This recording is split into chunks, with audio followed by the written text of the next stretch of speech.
says, give to everyone who asks you, and if anyone takes what belongs to you, do not demand it back. Do unto others as you would have them do unto you. If you love those who love you, what credit is that to you? Even sinners, those who love them, love those who love them. And if you do good to those who are good to you, what credit is that to you? Even sinners do that. What's interesting about life is that sometimes we find ourselves in situations where we don't understand the importance of a virtue until we need it. One day there was a marathon runner, and he was at the end of the race, and he got confused with the signage, and so he started to go the wrong way. The guy who was in second place stopped him, called him out, stopped him and said, no, go that way. And so there was a reporter on the side, and the reporter said to the second place finisher, he said, you had an opportunity to win the race. Why did you go out of your way to tell him that he was going the wrong direction, and then he came back and won the race? So the second place guy, he said, well, I live by the golden rule. So the reporter, who wasn't someone who went to church or understood what the golden rule was, said to him, so who came up with such a rule, and what is the golden rule? So the runner told the reporter, he said, well, those are the words of Jesus. And he said, the golden rule is do unto others as you would have them do unto you. So the reporter said, but you could have had it on your record that you won the most prestigious race, and yet you are going by this golden rule, and you lose a race and it's not on your record. So the runner struggled to try to explain it to the reporter, and then finally he said, let me ask you a question. If you were in the position of the first place runner, what would you want to have been done to you? And so he said, well, when I think about it, I would have preferred if the guy did what you did. So he said, so the runner told the reporter, he said, well, now you understand why the golden rule is golden. Amen? Let's bow our heads together. Father God, we thank you for the wisdom that we receive from the Bible and the words of Jesus. And Lord, let us remember today the golden rule, to always do unto others as we would have them do unto us. We thank you for a good session today. Thank you for wisdom to make the right decisions. And we pray that today's discussions would be productive and fruitful. In Jesus' name, amen. Our Father, who art in heaven, hallowed be thy name. Thy kingdom come, thy will be done on earth as it is in heaven. Give us this day our daily bread. Forgive us forgive those who trespass against us. Lead us not into temptation, deliver us from evil. Thine is the kingdom, the power, and the glory, forever and ever. Amen.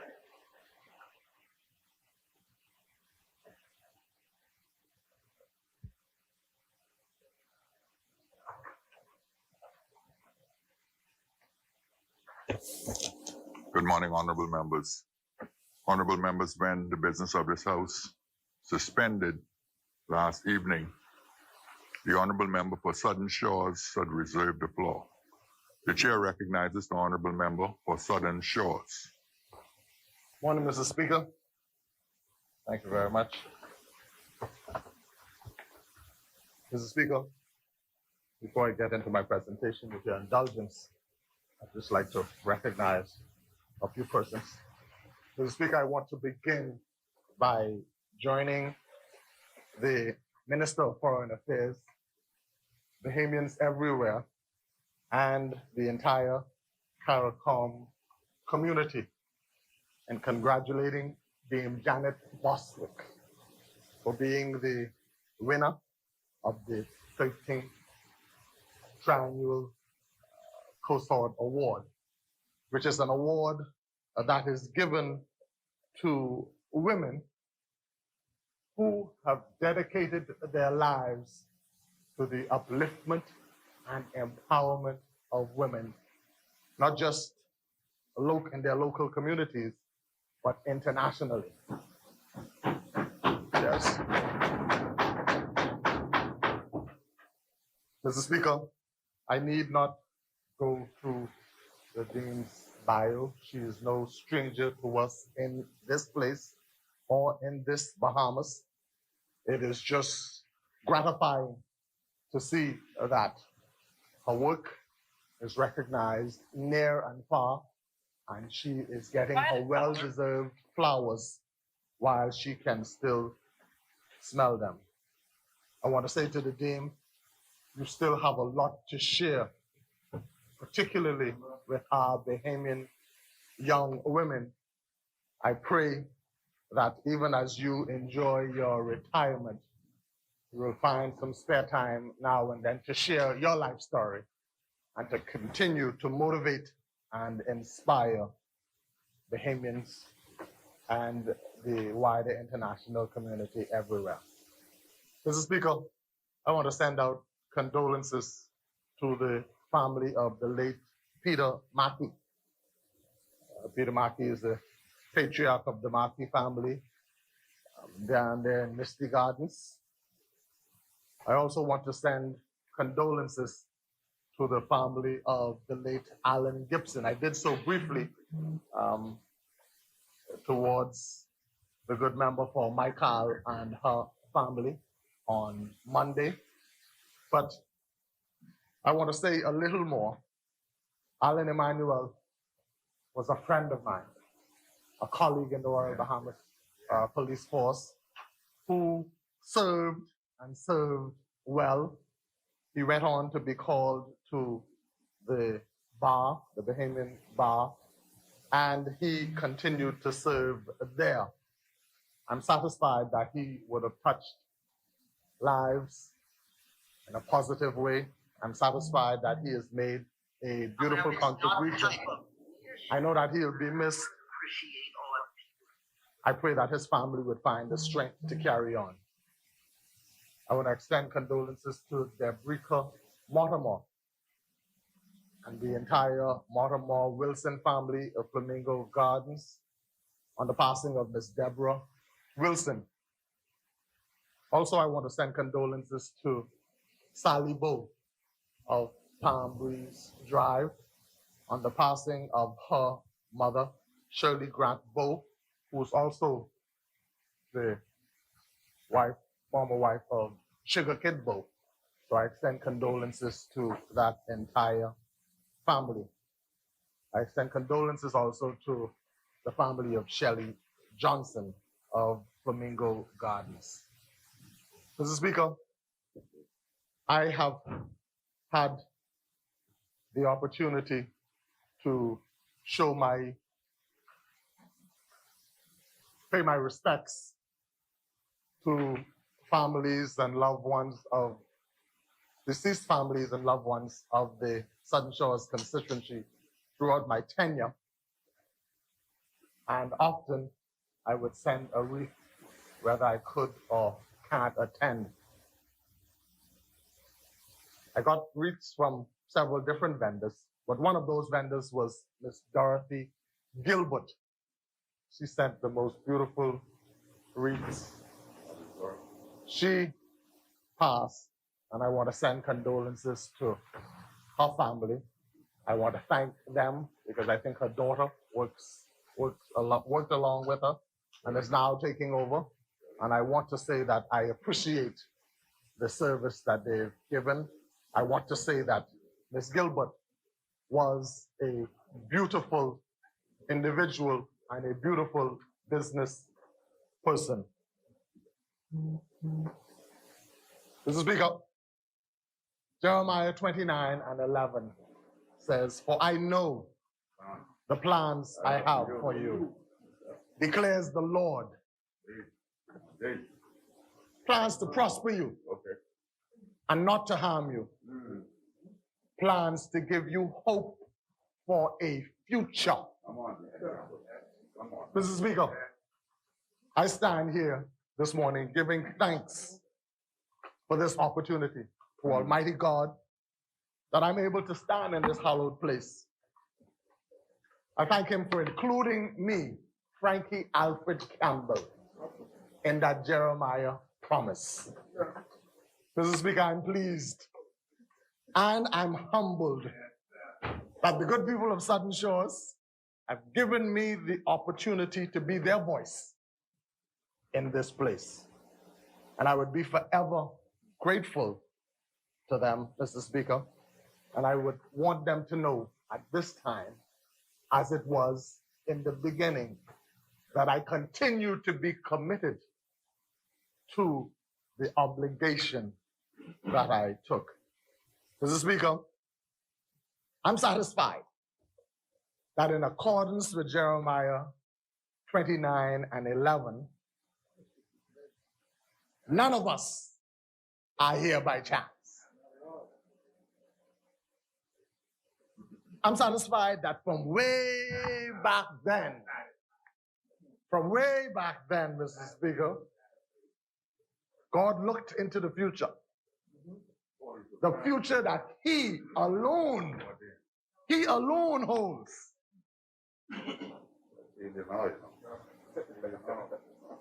He saw this global pandemic from way back then. The songwriter says, when he was on the cross, you and I were on his mind. Mr. Speaker, according to that promise, I'm satisfied and persuaded that from way back then, God looked into the future, which is now, and he saw the after effects of Dorian. He saw the calamitous effects that they would both have on the Bahamas. And in his infinite mercy, he saw the need to ensure that at this time, for this season, for the Bahamas, there is a Hubert Alexander Minnis-led government.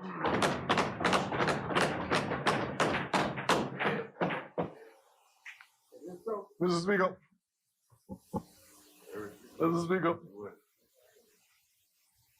he saw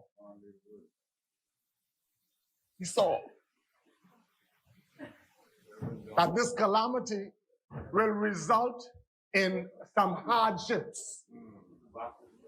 That this calamity will result in the need for some persons to get assistance beyond what they would ordinarily get or even ask for.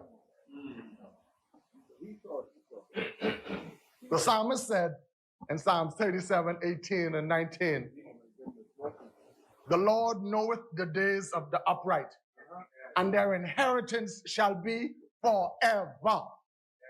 They shall not be afraid in the evil time. They shall not be afraid in the pandemic. They should not be afraid during Dorian. They shall not be afraid during the days of famine, because they shall be satisfied."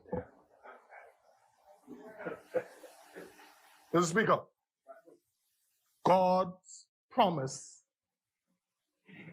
has reassured us that the resources necessary to fulfill those promises are assured and ensured. It is as a result of that promise, in my humble opinion, that on May 10th, 2017, God saw fit as good Baptist preachers agree, he put up and put down governments. God saw fit to remove the woulda, shoulda, coulda, and replaced it with an FNM government. Imagine, if you would, for a minute, Mr. Speaker, being faced with the aftermath of Dorian, Irma, COVID-19, and at the same time suffering the ravages of Hurricane PLP. No. God saw. He looked forward. He saw. He knew what would have been needed at this time.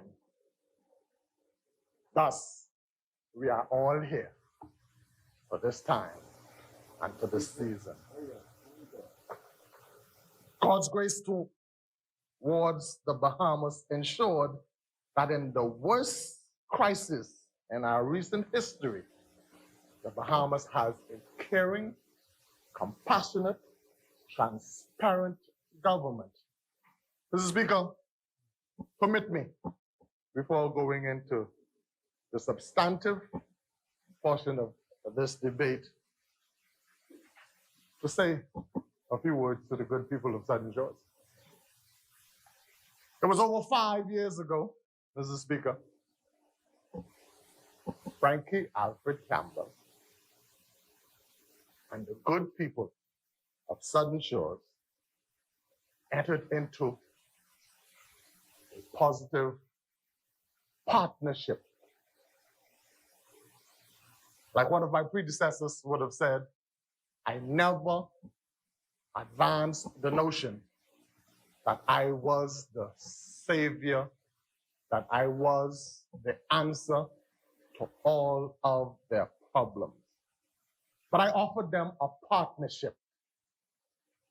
I said to them, this is who I am, this is who I'm with, and if you will go with me, I will go with you.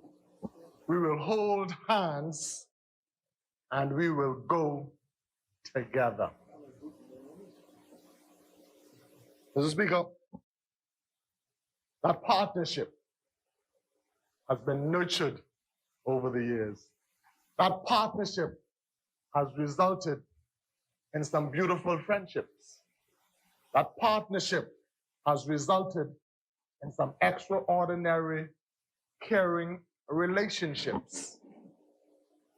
That partnership, Mr. Speaker, has resulted in some visible infrastructural changes in the community of Southern Shores. Pine Ridge, I'm talking about touchy-feely changes, Pine Ridge. I'm talking, Pine Ridge, about areas where the street used to be dark, now got light. I'm talking about changes that have added quality to the lives of the people in Southern Shores. I would have pointed out to Southern Shores in those early stages how disappointed I was that while being represented by the Minister for the Environment, theirs was one of the dirtiest communities in New Providence. That partnership, Mr. Speaker, has resulted in areas that were known to be continuously lit with illegal dumping, mattress here, old fridge there, etc. Just to make sure that I wouldn't be out of order, I drove through last night. Mr. Speaker. Drove through Marshall Road last night. Drove down Cowpen Road last night. There are one or two pieces, Mr. Speaker. But stop being nasty. Do not litter. Signs are looming high. And I'm proud to say that persons have been adhering to them. And when we would have found that some nasty persons still went and drop some garbage. As soon as practicably possible, we went through and removed them. Mr. Speaker, that partnership has resulted in some relationships with our farmers throughout the constituency. And I would have visited most of them, Mr. Speaker, and I would have heard their cry and their lament. And I would have met with them along with Chief Superintendent Hines of the Carmichael Police Station to seek to bring some resolve to one of their major concerns, which is, simply put, Mr. Speaker, teething. Farmers in that area, and I'm sure throughout that southwestern area, the minister and member for Marco City would confirm, continue to complain that their hard-earned labor is being stolen from them. And while someone see just a hand of banana, but I want you to compare it to another individual's monthly salary. Because in fact, that is what it is. When the farmer plants that banana sucker and waits for months and months and waters it, and now there's banana. And the farmer is counting days before he could reap that banana. But some thief decides, I shouldn't have to work, I shouldn't have to sweat. Farmer Turnquest, Farmer Cates, Farmer Jones, Farmer Sweeting, Farmer King, Farmer Nord has planted something for me. It's wrong, Mr. Speaker. It's wrong, and I believe the good Minister for Agriculture will concur when I say we probably need to revisit the penal code.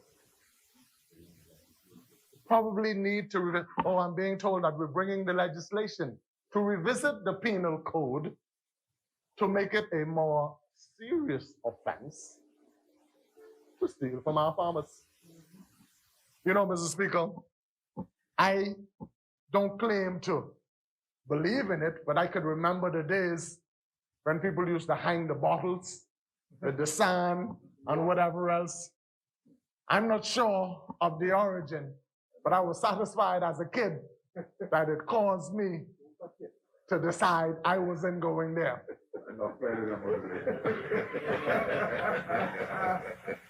Mr. Speaker, we've grown and seen past those bottles. And so we need to hang some legislation in those farms. Radial larceny. It's horrible. Mr. Speaker, the partnership with the good people of Southern Shores has resulted in persons being assisted with devices for their children during the pandemic, persons being assisted with care packages, persons being assisted with preparing resumes, persons being assisted with actual job placement. Mr. Speaker, that partnership has resulted in the establishment of an urban renewal center in Flamingo Gardens that is actively engaging our young people, that is constantly recognizing our senior citizens, that is involved in community building, that has just started the theoretical portion of a band formation, which I'm satisfied will result in another hot, spanking urban renewal band. And to my brother from Mount Moriah, who is a very braggadocious member of parliament, especially when it comes to his band, know that I have you in my sights.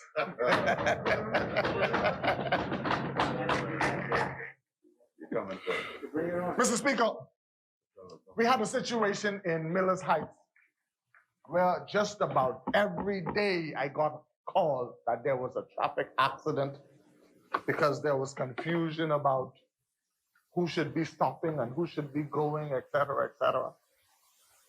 I'm pleased to say, Mr. Speaker, I haven't changed my phone number, but I'm not getting those calls anymore because of this partnership. Mr. Speaker, I won't enumerate in detail everything that has happened, but I'm satisfied with the adage, he who feels it knows it, because I didn't take with me the cameras. It wasn't about the pomp and pageantry. It wasn't about PR. It was, it is, and it will always be about building that community, one person, one home at a time. However, Mr. Speaker, there are two accomplishments that I want to, and they're small, Mr. Speaker, but I gave personal commitments. When I first started walking in Sunset Park, I met a Mr. Gadet at Sandra Avenue. And he said to me, Mr. Campbell, you ain't got to do much to get my support. I got some drag racers through this corner. All I need is for you to put down a couple of speed bumps. And I interceded, and I interceded, and I interceded. Mr. Speaker, I'm pleased to say that I drove through Sandra Avenue at about 10:15 last evening.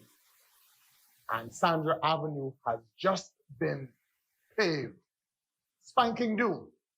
And I'm advised that the speed bumps are coming in short order. Mr. Speaker, I also made a personal commitment to a Miss Kelly in Marshall Road, who called me to say that she is in fear because all of the streetlights in her area were in need of new light bulbs. And I WhatsApped her on several occasions to reassure her that the matter will be addressed. I'm pleased to say that last night on my visit, every street light surrounding her house was properly and brightly illuminated. Mr. Speaker, it is those small accomplishments that you know for sure touch the lives of individuals that gives a sense of satisfaction in this line of business. Mr. Speaker, I'm pleased that we continue to move derelict vehicles. I'm pleased that I continue to enjoy a beautiful relationship with all of the neighborhood association that were beautifully formed by the Ministry of National Security. I'm pleased to say, as a result of that, in our community, crime is down. Mr. Speaker. Mr. Speaker, I commit to the good people of Southern Shores that my hand of partnership remains extended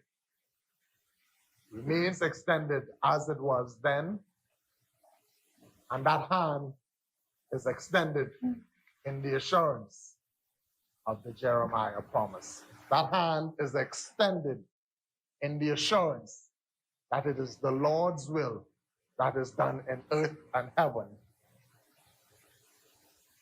And so we continue to foster and to nurture our relationship. Mr. Speaker, I want to say a happy Father's Day in advance to all the fathers in the Bahamas, and especially those in the Southern Shores constituency. My team has advised me that we will be providing a drive-through lunch, and so I invite them to come out. There will be crab and rice for those who are of that persuasion. And so, Mr. Speaker, I want to express my gratitude to all the people of Southern Shores who so warmly received me and who even now in this pandemic continue to open their doors and invite me in. And I have to be the one to say, out of the abundance of caution, let's talk on the porch. Out of the abundance of caution, let's make sure that we continue to keep the necessary distance and respect the protocols. I also, Mr. Speaker, want to express a great debt of gratitude to the executives of my constituency association. I won't call names for fear of leaving anyone out, but I am grateful to every person who stopped by to lend a hand, every person who stops by to drop off a bottle of water, every person who stops by to say, don't worry, but next month I'm going to clean the yard for you. Every person who drops by to say, be strong, I'm praying for you. Every person who calls with a friendly voice to say, you are in our thoughts, you are in our prayers. I commit to you that I will do my best to remain faithful to this partnership. I will be forever reminded of the words of Alicia Keys. We are here for all of us. Mr. Speaker, I want to thank the Most Honorable Prime Minister for having the confidence in me to appoint me as the Minister of Social Services for a time such as this. Mr. Speaker, the Ministry of Social Services and Urban Development, including the Department of Social Services, is the humanitarian arm of the government. Our ministry, Mr. Speaker, is perceived as the one where you go to when you need some assistance. And yes, Mr. Speaker, assistance is a pivotal, primary, dominant part of our focus. But we are also engaged in social development. And so before I go any further, Mr. Speaker, because sometimes you get in a zone and you forget some things, I want to start off, Mr. Speaker, by expressing a debt of gratitude to every member of the Ministry of Social Services, every member of the Department of Social Services, and every member of the Urban Renewal Department. Mr. Speaker, we are blessed. I'm blessed. We are blessed to have in the person of Golden Gates as a parliamentary secretary.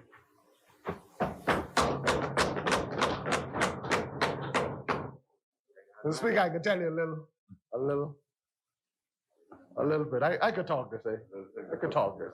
Mr. Speaker, when I first presented to Southern Shores, Michael Folks was there also, offering himself to be the candidate. Southern Shores was in a quandary. Michael Folks, name recognition, Frankie Campbell, Lil Hardmouth policeman. The good leader saw fit to bring resolution. Michael Folks ended up in Golden Gates. I ended up in Southern Shores, and we are both here. But Mr. Speaker, During the time when we were both vying, I said to the association, whichever one of us you support, just know that our goals and our objectives are the same. And so just ensure that at the end of the day, there is a relationship that will enable Frankie Campbell to go to Michael Folks to intercede on your behalf, or Michael Folks to come to Frankie Campbell to intercede on your behalf. But as fate would have it, again in accordance with that Jeremiah promise, we are holding hands leading the Ministry of Social Services and Urban Development. Golden Gates, I want you to know that I sincerely appreciate your support. I sincerely appreciate your being there for me. I want to apologize for the times when I would have called you late, just minutes before, and said, bro, I need you to cover. But you've always been there, and I am grateful. And Social Services and Urban Development is the better for it. Mr. Speaker, we have a permanent secretary, Fredra Ramming.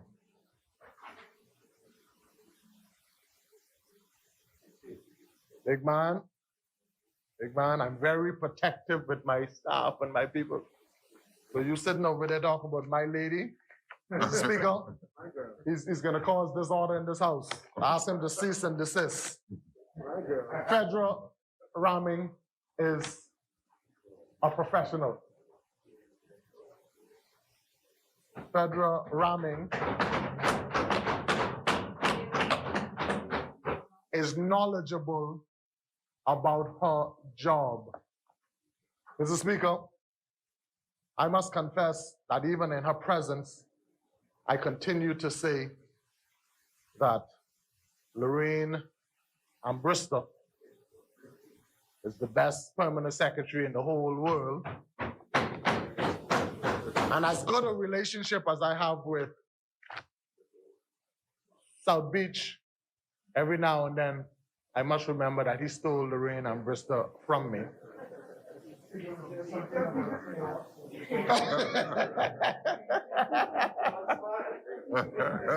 Mr. Speaker, God has blessed me and the ministry. I've had Cheryl Lee Smith, and I now have Fredra Ramming, who have both contributed to the growth and development of me as an individual and the entire ministry. Mr. Speaker, there are some good, hard-working people in the Ministry of Social Services and Urban Development. Good, hard-working people who often feel overlooked. And many of my colleagues stand here and talk about their gratitude to the frontline workers during crises, and in particular during this pandemic. And I have to grumble under my voice and say, call the social workers too. Mr. Speaker, I do my best whenever and wherever I can to express my gratitude to all of our staff members. And I trust that my actions will be consistent with the words that I utter towards them. Mr. Speaker, ours is not a sexy ministry. Ours actually is a ministry where if you serve 99 out of 100 and one is left unserved, your job is left undone. Ours is a job that could be likened to the service of our dear Lord, who don't necessarily hear back from those who are satisfied, who don't necessarily hear back from those who would have received what they requested, And as a result, the vociferous minority sometimes create the narrative or sometimes create the perception. But Mr. Speaker, I sit in amusement when I see and hear those from the side opposite who I know better, who I know have been around long enough and are sufficiently familiar with the processes and procedures, seek to use the voices of that vociferous minority, or who seek to use the pain and suffering of our people to make a political point, who know that persons are being fed, who know that persons are being housed and sheltered, who know that persons are getting the various assistance, who personally would have, through the ministry, caused some people to be assisted, stand on the other side and suggest that nothing is being done. Mr. Speaker, can we do more? We should. Should we do more? Yes, and we would. But Mr. Speaker, I was never a good student in math, but there's one mathematical formula that I remember. When solving or attempting to solve an equation, whatever you do on the one side, you have to do it on the other side if you expect to balance that equation. And so I welcome the side opposite pointing out where improvements need to be made. I welcome the positive critique and even criticism. But oh, Mr. Speaker, when they stand in this place and say they don't know of a particular program in this ministry, I wonder what their own constituents think of them when that constituent would remember that's the minister who came to my house with the MP. That's the minister who called me after my MP pointed out that I had a concern. We must be careful, Mr. Speaker, when we attempt to make these political points, that we don't cause the very same people that we're hoping to impress, that we're hoping to gain favor with, that we don't cause those very same people to lose respect for us because they know what is being said is untrue. Mr. Speaker, I've spoken about the Ministry of Social Services and Urban Development just recently in the midterm budget. And so I will not bore this House today with the details of every department, every section. I will say to this House, Mr. Speaker, that the Ministry of Social Services and Urban Development, including the department, continues to give all of the services that I would have enumerated from the time I've been here as the minister. I will respond to those on the other side who after 2 years continue to say, yeah, 1 year you reduced the uniform assistance in your budget. Mr. Speaker, I've explained that away over and over. Mr. Speaker, not only did we reduce the uniform assistance budget 1 year, because the good then Minister of Finance saw that the previous year, the entire budget hadn't been used, and he reduced that along with reducing the line item for personal emoluments, because he realized that some persons would have died, retired, resigned, moved on, and their salaries were still being accounted for in the budget. But Mr. Speaker, what I'm proud to be able to say is in our assessment, in the assessment of the then Minister of Finance, and in the assessment of the present Minister of Finance, we calculated the need, we assessed the need. And so they wouldn't tell you that uniform allowance post-Dorian was increased to $192,000. They wouldn't tell you that. They wouldn't tell you either, Mr. Speaker, that under their watch, post-Matthew, under their watch, that the social services budget was decreased by $3 million.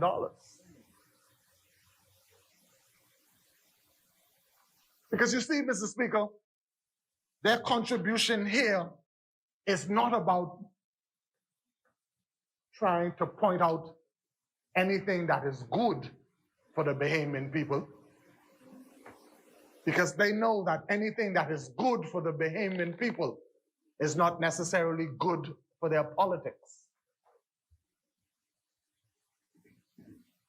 And so, Mr. Speaker, they take the path that in order to attempt to make themselves look good, they have to make everybody else look bad.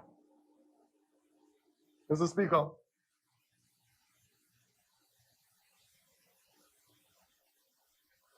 I thought it was a slip. I thought it was a mistake when they would have said on the other side that it's all about power and we got to get this power back. I thought it was a mistake. And then as time passed, I waited for some of the more conscientious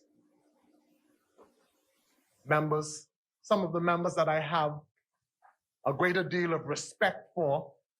I waited for them to disassociate themselves.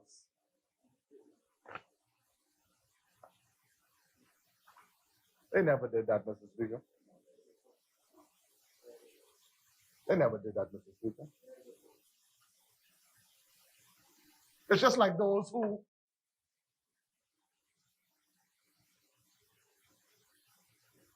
thought the respectful, responsible, good Christian thing to do when you offend someone, when you offend a people, is to apologize to them.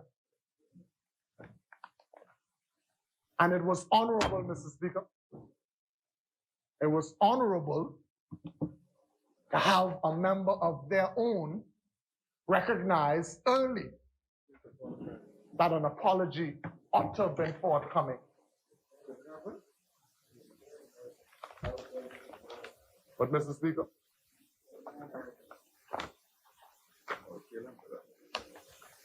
Mr. Speaker,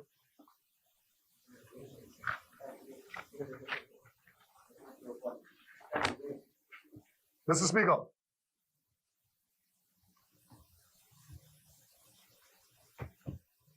say what they like about this budget. The numbers don't lie. The numbers don't lie, Mr. Speaker. And that is one of the reasons why I don't have to talk long about this budget as it relates for social services. The numbers don't lie.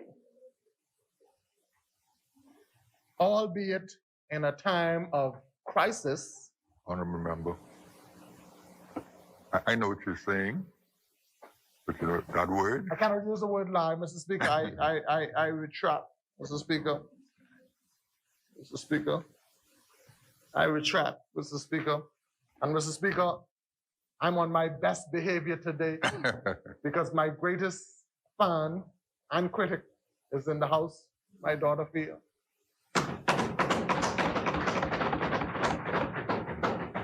Mr. Speaker, I withdraw the word lie, but numbers don't mislead you, Mr. Speaker. Numbers don't mislead you.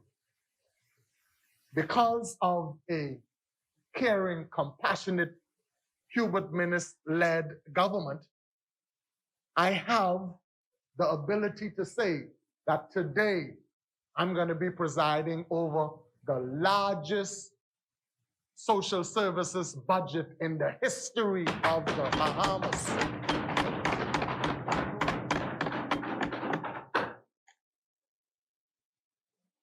I started off with 42 million, went up to 60-something million. Today, Mr. Speaker, it's 80-point-something million.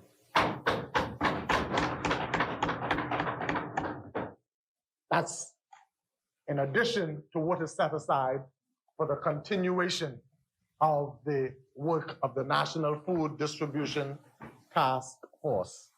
Mr. Speaker, I'm pleased to say that all of the work that is being done in the Ministry of Social Services and Urban Development is being done throughout the Commonwealth of the Bahamas.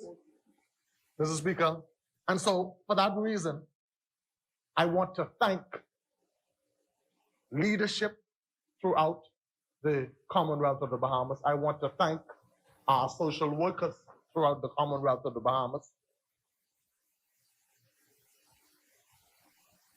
I want to call some names, Mr. Speaker, not to show that I have a good memory or not to single out anyone, but to make the point that had our work not been throughout the Commonwealth, I would not know these individuals' names. And so I can thank, Mr. Speaker, Ms. Charlemagne Fernanda, Ms. Dot Gomez, and Ms. Rochelle Minus in Grand Bahama. I could thank Ms. Cumberbatch in Bimini. I could thank Ms. Simonette and her crew in Eleuthera. I could thank Ms. Roma and her crew in Andros. I could thank Ms. Russell and her team in Inagua. I could thank Nikita Smith in Mayaguana. I could thank Ms. Fife in Auckland and Crooked Island. I could thank Ms. Cornish in Abaco, Mr. Speaker. I could thank Ms. Major in Exuma, and I believe I could thank Ms. Knowles in Long Island. I want to thank Ms. Shallow and Ms. Zenovia Mills for oversight of our Family Island division. I want to ensure and assure our vendors in the Family Island that our name is good, that our paper is good, that our vouchers are good. And so honor them. I plead to you, honor them on behalf of our clients, because eventually the payment will arrive. Mr. Speaker, I'm satisfied that there are persons who have been waiting, and there are persons who continue to wait. Two groups of persons in particular, landlords, Mr. Speaker. I need the Bahamian public to appreciate that while we always give rental assistance, there was always a manageable number And they never all came at once.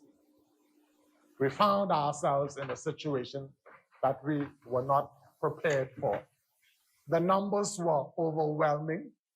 The numbers were coming to persons who had to close their offices because they too were affected and infected.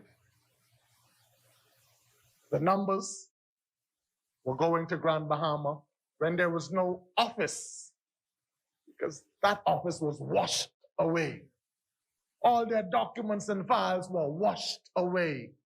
All of their computers and telephones were washed away.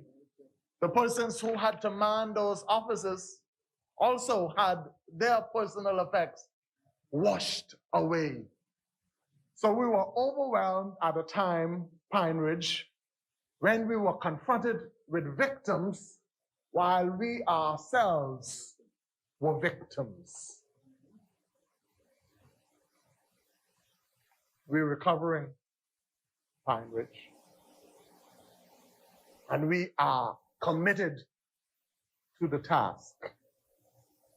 And so for landlords in particular, I'm grateful for all of you who exercised patience. I'm grateful for all of you who were sufficiently humane and waited and did not evict our clients.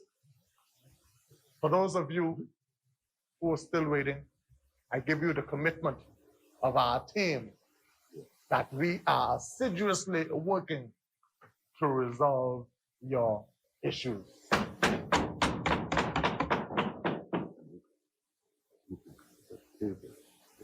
Mr. Speaker,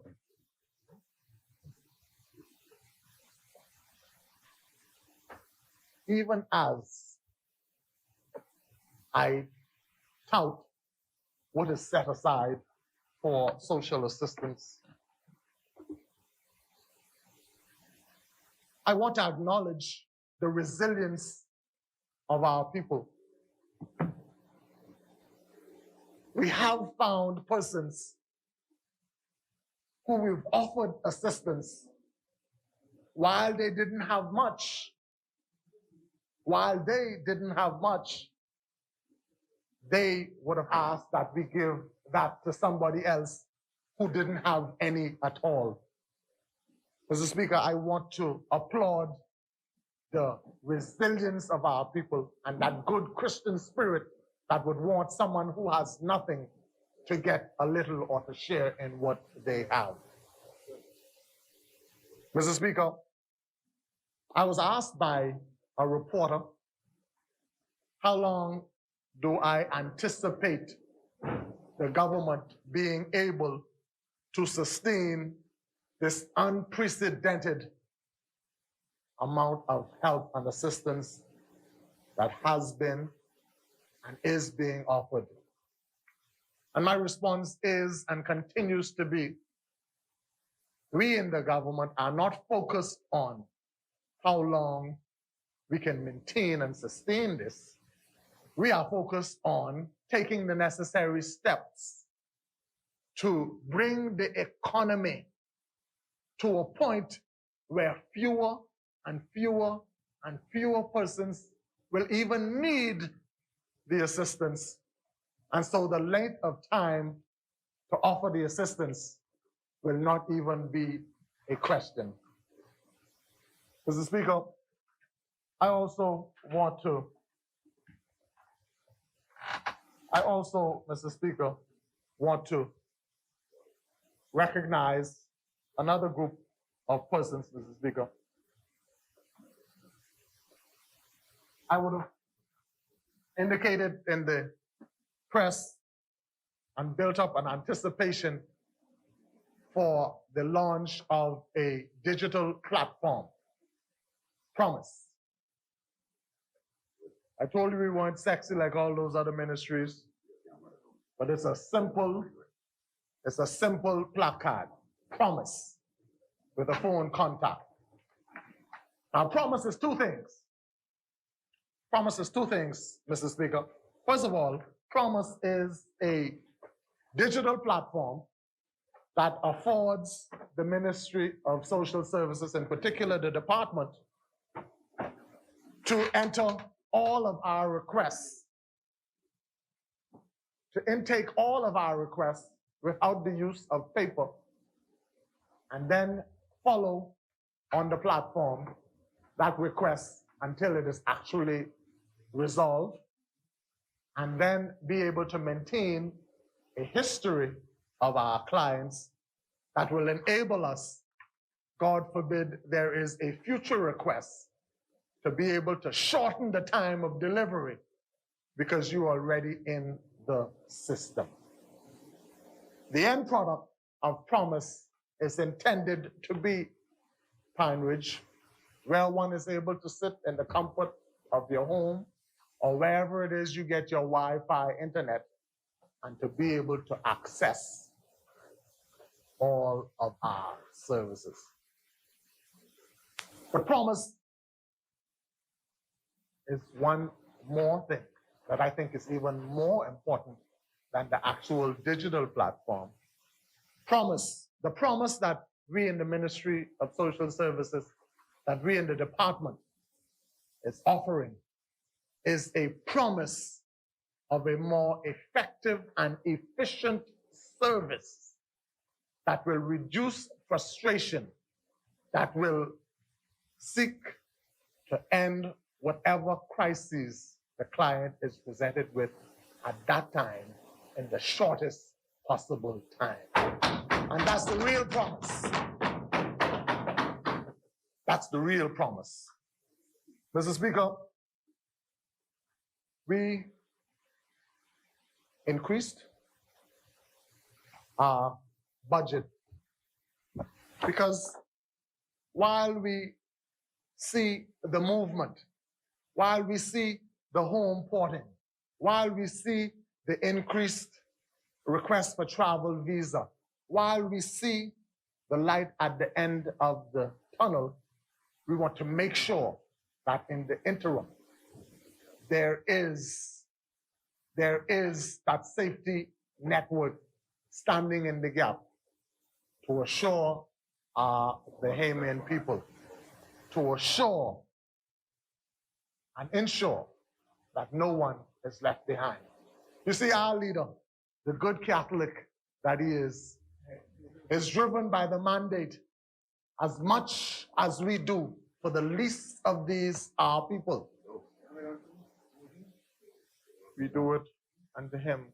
And so it is our desire, it is our intent, it is our primary objective not to grab power, but to use the position that God has so blessed us with for this time,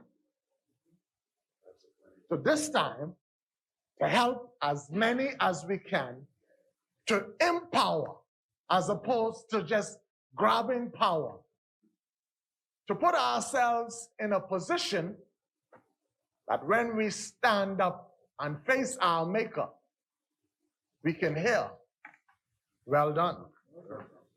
No, we're not suggesting that we have been, or we are, or we will ever be perfect. Far from it. But Mr. Speaker, we will not stand in this house or anywhere else and allow anyone, the side opposite in particular, to try and cause the Bahamian people not to recognize our progress. We have made progress.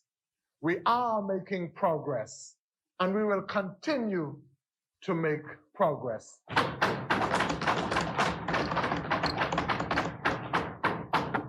Mr. Speaker, my speechwriters are going to be angry with me. Mr. Speaker, you know, the leader of the side opposite, I recall I saw a little clip, and it must have been a reporter that asked him, so why do you think you should be prime minister? What do you bring to the table? And he chuckled And he said, me. Mr. Speaker, I want to tell you and the Bahamas that governance is an action word. Governance is an action word. Governance isn't about just showing up. You got to do something, Mr. Speaker. And Mr. Speaker, if for any reason you're not sure what an individual is likely to do in the future, what he's likely to do tomorrow, then you just need to take a look in the past, Mr. Speaker. What did he do yesterday? My good sister from Seabreeze always says, look for persons who would have served. Look for persons who would have shown interest in the community. Look for persons with a track record. And so, Mr. Speaker, when we're talking about leadership and governance, what is the track record? What is the track record? Mr. Speaker, one of the previous contributors, or I believe it may have been the chaplain, who told the story of the parable of the talents. And he talked about the master going away and leaving different amount of talents with servants. And on his return, most of the servants showed an increase in their talents. But the one who buried his talent and showed no increase had that talent snatched away from him. Well, Mr. Speaker, governance and leadership can very well be compared to that story of the talents. And if we accept that, Mr. Speaker, we have to accept, Mr. Speaker, that on the one hand, we have Hubert Alexander Minnis, who has shown himself approved, who has shown his care and compassion for the Bahamian people, who has put his money where his mouth is, who has made provisions for our young people, who have made concessions for our elderly, who have made provisions for those who are entrepreneurial minded, who has ensured that Fia, Agnes Campbell, and all the persons of her age can go to the University of the Bahamas, can go to BTVI, can go to BAMSI free of charge in preparation for their future. On the one hand, Mr. Speaker, you have a Hubert Alexander Minnis who's ensuring that even in hard times, we look after our environment, we look after our infrastructure, we look after even our debt management, we look after paying our bills, even though circumstances cause us to have to increase the bills, but we look after paying them to ensure, Mr. Speaker, that when Fia Agnes Campbell and her schoolmates and persons of her age reach to that future that we've made provisions to prepare them for, that there is a future waiting for them, Mr. Speaker. So it ain't just ensuring that they're prepared for the future. He's making sure that when they arrive at that future, there is a future waiting for them. That's on the one hand. But oh, Mr. Speaker, on the other hand, Mr. Speaker, we're looking at track records, Mr. Speaker. We're looking at track records, Mr. Speaker. I can't say too much. I want to give some other people time. On the other hand, Mr. Speaker, we have the record of the applicant for the job. We have the record of he who says, here I am, send me. But Mr. Speaker, with what? To do what? Show me your record. Mr. Speaker, Mr. Speaker, What you reading on the record? I don't want to be that old, Mr. Speaker, but I wish I could go back to 1492. Mr. Speaker, I would love to bring Columbus to the Bahamas. I'm sure of one thing that Columbus would say. That place look like that ain't Gat Island there. That Columbus, Mr. Speaker, would recognize Gat Island. And it is good for those of us who are environmentally conscious to be able to say that the environment was not disturbed. We would want to say that, Mr. Speaker. However, considering that people live there, and have been living there for years, the environment would understand that we need to coexist. The environment would understand that some changes needed to be made. Mr. Speaker, back to the story of the talents, Mr. Speaker.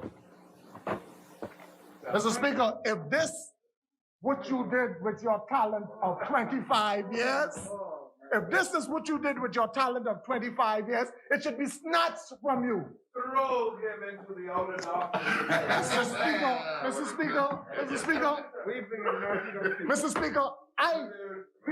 Mr. Speaker, I sat here ashamed, embarrassed to hear the leader of the side opposite lament that the young member for Long Island, with only 4 years in this place, is only giving water to some people. What a shame. The young member of 4 years should not have had any reason or any space to give water to anybody because their former deputy prime minister and minister of works ought to have ensured that everything within his power was in place.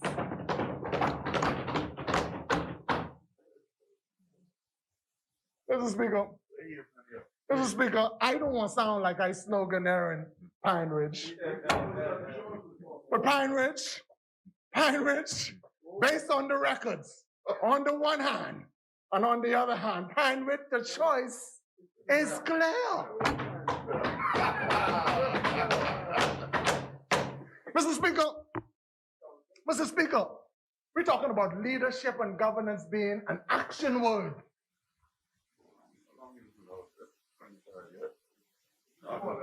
Mr. Speaker, I may have missed it. But what kind of a leader in the midst of a pandemic, Mr. Speaker, speaks to the nation?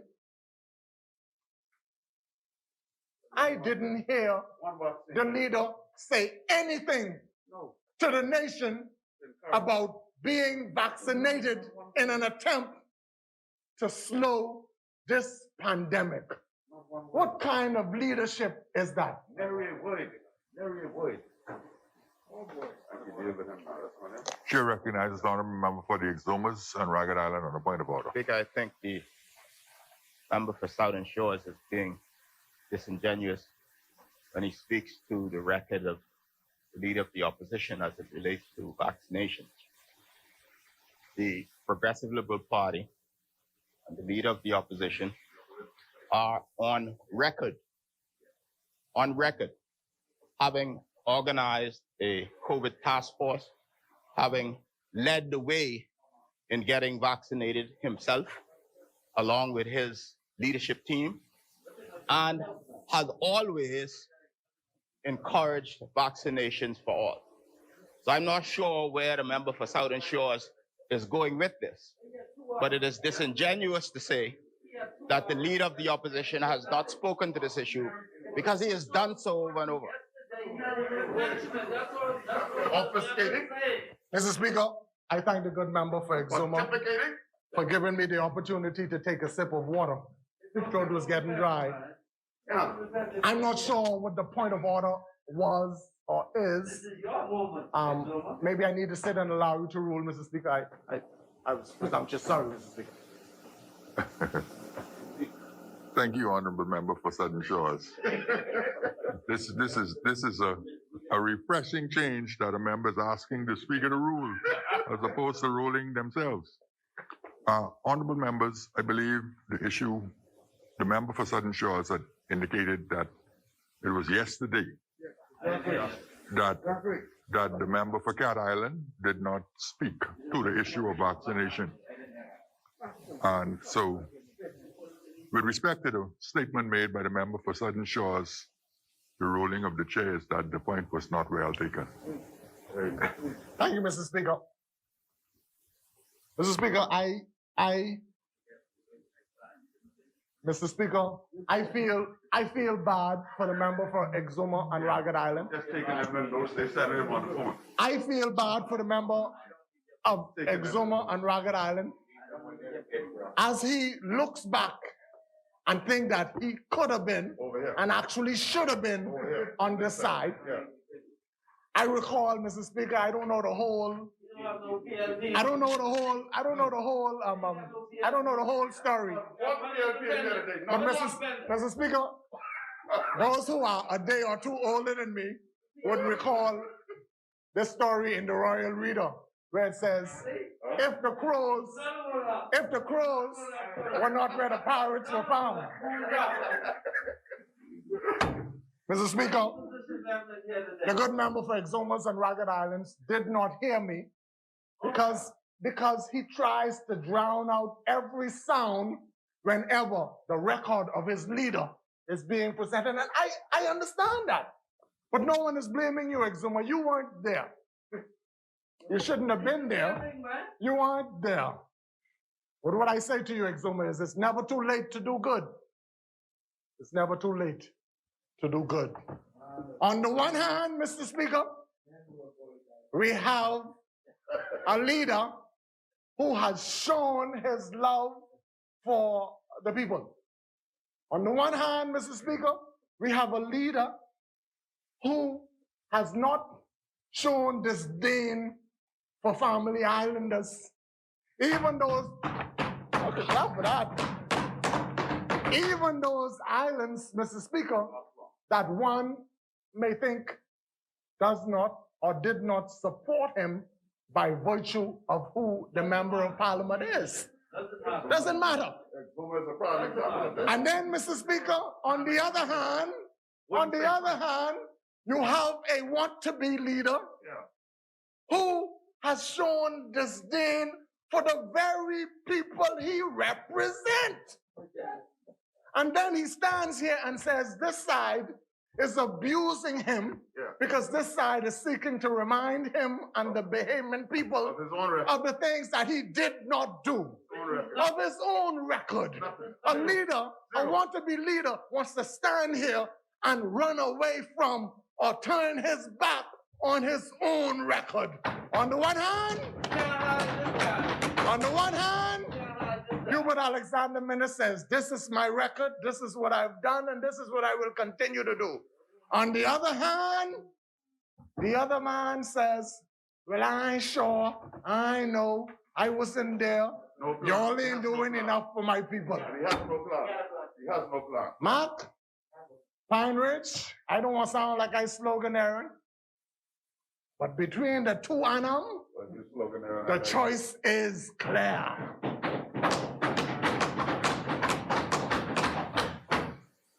Mr. Speaker,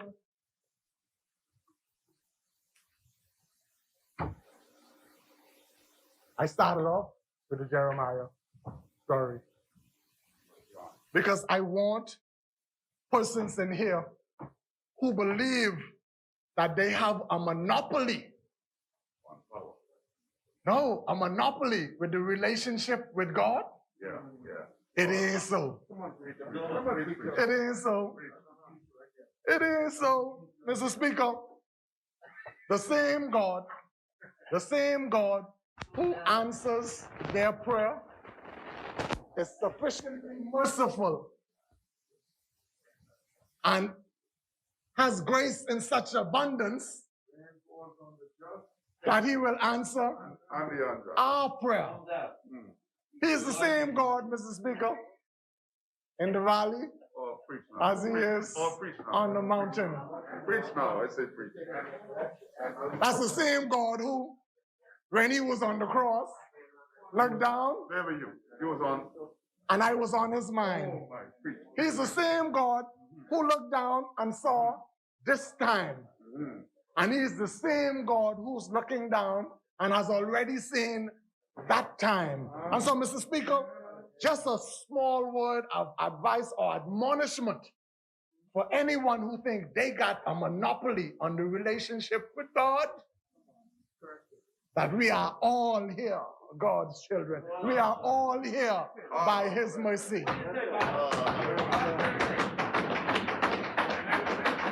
And at the end of the day, it is his will that will be done on earth and in heaven. It is his will that will be done in Southern Shores as it will be done in Cat Island.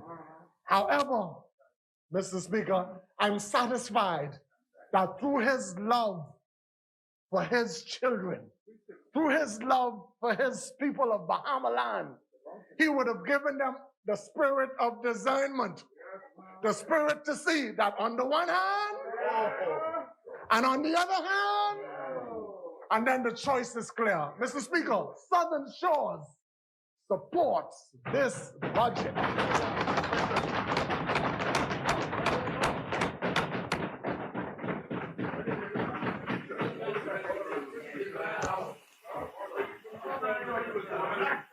Thank you very much. Thank you very much, honorable member for Southern Shores. Southern Shores, I would say that your wife is very proud of you today. And your daughter.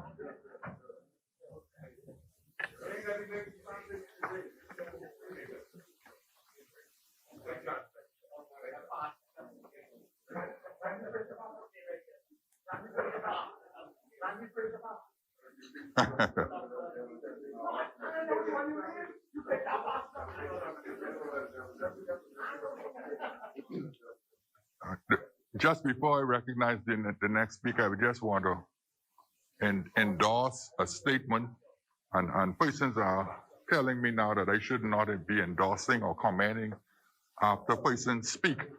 But I want to endorse the statement that the member talked about the security, which is a constitutional right, of private property.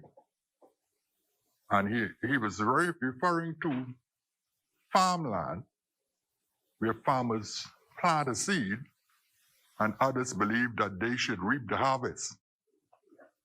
Now, in the Nassau Village constituency, we have a problem where some persons in the constituency feel that they should not respect private property.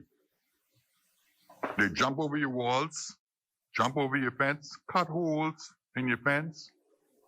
We had a backyard farm for the young people of the constituency, where youngsters would come forward and learn how to sow and grow. We have a sow and grow program.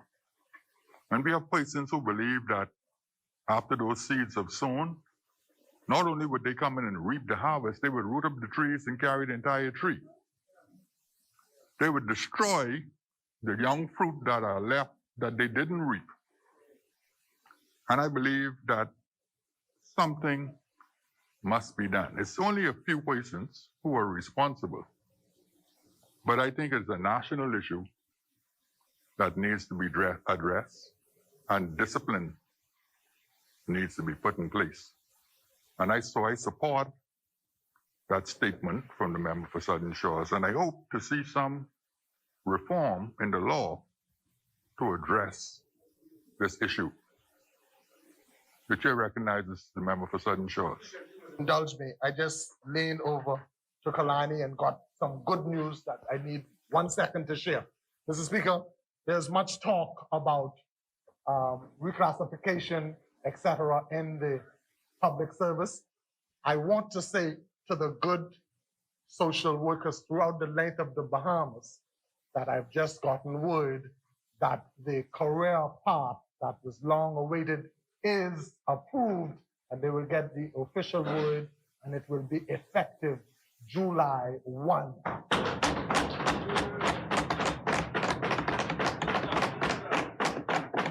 For the other staff, myself and the Minister of Public Service are working on their issues. Thank you very much, Mr. Chair. Thank you, Honorable Member. As many, the chair recognizes the Honorable Member for Fox Hill. Thank you, Mr. Speaker. Mr. Speaker, yesterday, the member for Long Island, or the day before yesterday, said it was a difficult act following behind the member for Marple City. And now I have the task of following behind the member for Southern Shores, who threw speech to the wind and ad-lib. And actually, it is something that my brother said to me yesterday. He said he's reminded of something that Sir Clifford Darling said. He said that in these days, in the House, we tend to read speeches. And in their time, they had cue cards, and they spoke from those cue cards. And it is a dangerous thing that I am attempting to do that today. And so I think I'll do a hybrid, some of this and some of that. So, Mr. Speaker, today, I stand before this House on behalf of the good and the honorable people of the great constituency of Fox Hill. I want to present my contribution to this 2021-2022 budget. Mr. Speaker, before I begin my contribution to the budget, I want to send out congratulations to the 6th graders of Sandilands Primary School, the 9th graders of L.W. Young Junior High, the 12th graders of Doris Johnson Senior High School. They will all be stepping out of their comfort zone, stepping away from being the big boy and the big girl in their respective schools, and in a sense, starting all over again. Some of them will be going off to universities, starting all over again. Some of them will be going into the workforce, new experiences. But I say to all of them, well done. We are all proud of you, and we eagerly look forward to how you are going to shape our country and indeed the world. Mr. Speaker, I also want to say a few words about the passing of a sporting hero, Mr. Peter Gilcud. The Minister of Youth, Sports and Culture spoke about Mr. Gilcud, and you spoke about your experience with Peter. Mr. Speaker, I was a schoolgirl in St. Anne's School when I made the first Pan American Games team. They had to give me time off from sixth form to go to Mexico for the Pan Am Games. I remember that my mother had to sign a document giving parental control to Mr. Harcourt Rip Rowe because I was a minor going to the senior games. He and Miss Elaine Thompson had control of my welfare.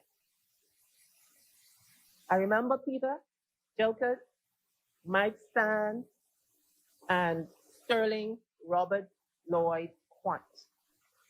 Because you see, at these games, Pan Am Games, you had track and field or athletics, basketball, volleyball, softball, swimming, gymnastics, everything, the whole 9 yards.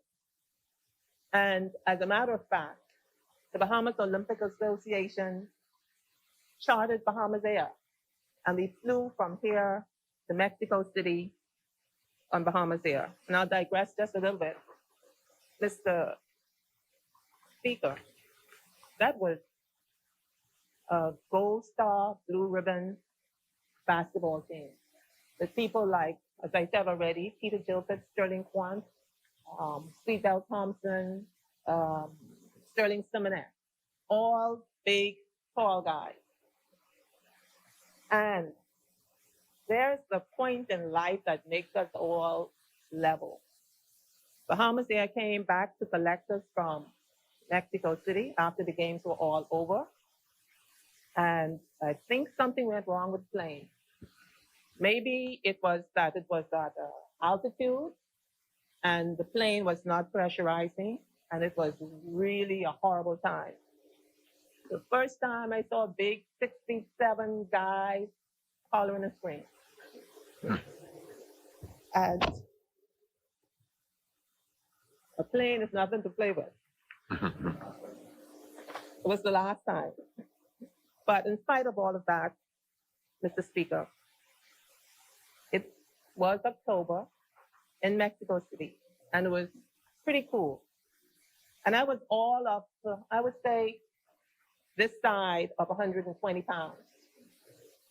And here I was wearing, and some of you might remember it, high top Converse shoes. And I was so cold that Sterling Quant lent me his big trench overcoat. So I'm 5'7". I mightn't have been 5'7" then. But here I am wearing the overcoat of a guy who's like 6'7". And I'm in Converse high top tennis shoes. And I'm flapping about trying to get warm. And all I heard was somebody said, "Oh, there's Tweety Bird. She's a Tweety Bird." And so those guys nicknamed me Tweety Bird. And that was years ago, Mr. Speaker. And whenever I see any of them, whether it's Mike Sands, Sterling Quant, and of course I won't be able to see Peter anymore, they always said, "Hello, Tweety Bird." I was their Tweety Bird. And they looked after me, and they nurtured me. I also remember once we came back, there was a Central American and Caribbean Championship here in the Bahamas. And Peter Gilbert was that passionate nationalist. He didn't confine his activities just to basketball. I remember him with a long pole and the biggest Bahamian flag that you could see, running up and down along the area in front of the long jump pit at the old Thomas A. Robinson Stadium. And he would say, "Rah, rah, rah, Bahamas, Bahamas," and he would rile up the crowd. "Beat that Cuban girl, rah, rah, rah." And Peter helped me to sail through the air and beat that Cuban girl. So, Mr. Speaker, to his family, I extend heartfelt condolences. The Bahamas has lost a great sportsman and a passionate nationalist. I was honored to know him. May his soul rest in peace and rise in glory. Mr. Speaker, I now turn my attention to the budget. This will be the 5th budget debate that I've made a contribution to. And in making a contribution to this current budget debate, I am reminded of a song by Dinah Washington that played on ZNet Radio. The song was "What a Difference a Day Makes," 24 little hours. Someone here might remember that song. And I am sure that many more senior folks at home in the viewing audience and the listening audience will remember it. Now, don't expect me to sing it to jog your memory. I listened to the good member for South and Central Andros and Mangrove Key yesterday singing Otis Redding sitting on the dock of the bay as he made his contribution, but I have no intention of following him. But what a difference a day makes. 24 little hours. And more to the point, what a difference 2 years makes. 24 little months. The 24-month period marked by the passing of the 2019-2020 budget and punctuated by the September 2019 landfall of Hurricane Dorian in Abaco. And it upended by the March 2020 arrival to our shores of COVID-19. In that short space of time, Mr. Speaker, the plan and the budget for 2019-2020 got turned on its head. Mr. Speaker, Falkville supported the previous 4 budgets, and Falkville will support this 5th budget. I supported those budgets because in all of them, there were things to benefit the Falkville constituency and by extension the Bahamas. Mr. Speaker, I made a habit of working and meeting with various cabinet ministers ahead of the budget arriving in this place, because I knew that once the budget arrived in this place, all of the allocations had already been made. And whatever arguments we made in this place was for what was left or something that may not happen. But I made sure.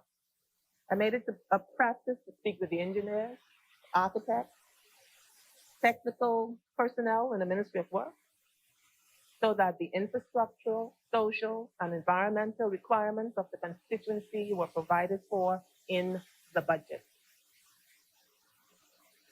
I know that on page 118, under head 33, item number 2231202, street lighting, that the $10,104,899 will cover the street lighting repair work needed in the constituency of Falkville. It is included. Mr. Speaker, this was supposed to have been the comprehensive New Providence street lighting work that should have taken place in the 2019-2020 budget cycle. And they were supposed to have arrived at Falkville in August of 2020. But of course, that didn't happen because of COVID-19. But I want the residents of the Falkville constituency to know that it is going to happen in this budget cycle. As a matter of fact, it has already begun. They started off Bernard Road by Monastery Street a couple days ago, and the whole of Falkville should be done in due course. I want to say thank you to Mr. Hubert Smith and his team who drove through every single street in Falkville after dark and made a note of every single lamppost that had a problem with the lighting. And of course, they had to get home before curfew. So, Mr. Speaker, the dark streets that Southern Shore talked about, his constituency, I think it's gotten in the front of mine, but we will have our time. The $1.2 million allocated to item number 31111313 will ensure that the standposts, faucets, wells, and drains in the Falkville constituency will be maintained, and especially those on Bernard Road and Rose Street, where they are often plugged with the leaves that fall from the sea lines.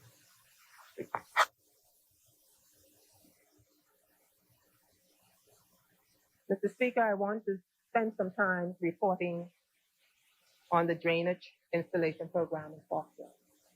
This is one of the promises I made in my manifesto to the residents of the Foxville constituency.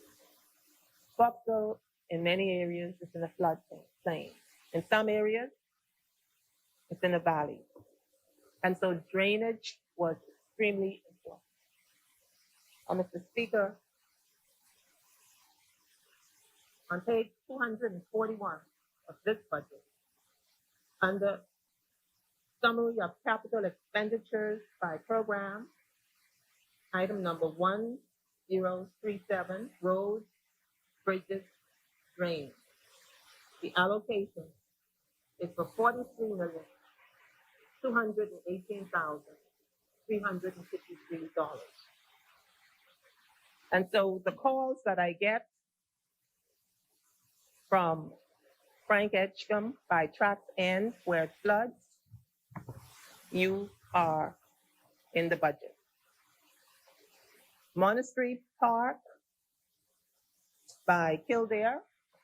In this particular area, Mr. Speaker, the water settles so high and it gets into people's homes and it just misses the electrical outlet. So Monastery Park, you've asked for it. You have waited a long time. As you drive along Kildare, you will see the markings on the road already. Your drain mitigation is coming. I am pleased that we finally got Passion Drive fixed with drainage. These people have told me that they've waited a good 20-some years for drain. Mr. Speaker, the engineer from the Ministry of Work and I visited these streets. It's not just something that we call and say we want to drain. We go to the areas and we meet with the residents. Inside the houses, they've shown us where the tiles had come loose because of the water going underneath. They showed us where furniture had rotted, carpet destroyed, all for want of a drain. And the drain in Passion Drive is now done, finished. Also in Eastwood, we put a drain in Angel Road. The water there came almost to your knee. Mr. Speaker, these are things that should be normal, and people shouldn't have to wait years and years for it. Residents should not have to lobby for it or beg for it. These are things that should be done, and I am quite pleased that we were able to get it done.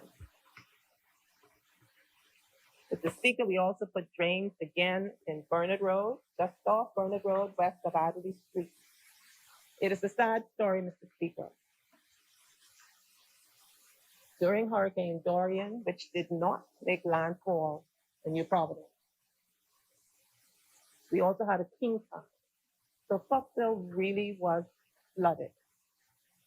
So these houses just west of Adderley Street, where they lost refrigerators, stove, other appliances, a new drain was put down immediately after Dorian. And just weeks ago, another drain at the lowest point, and that area should now be fairly safe. Mr. Speaker, I read this verse from Ephesians chapter 2, verse 10.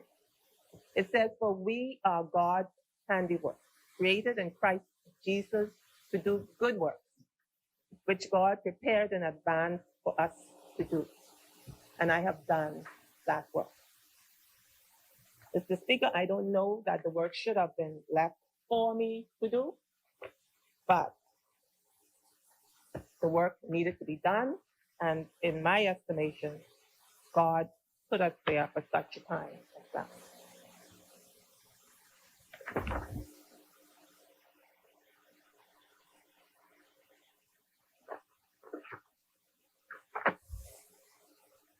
Mr. Speaker, this is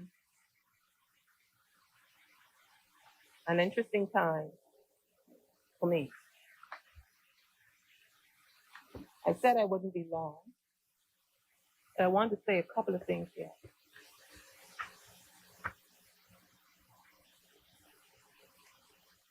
I put out a statement back in April, the 9th of April to be exact, that I would not be contesting the Foxborough constituency in the upcoming general election. And some of my colleagues telephoned me, spoke to me to find out why and what were my plans. One particular colleague said to me that he would be very sorry that I would not be here in the next session. He said he was disappointed because he would have liked for me to be here in the next session so that I can leave a legacy.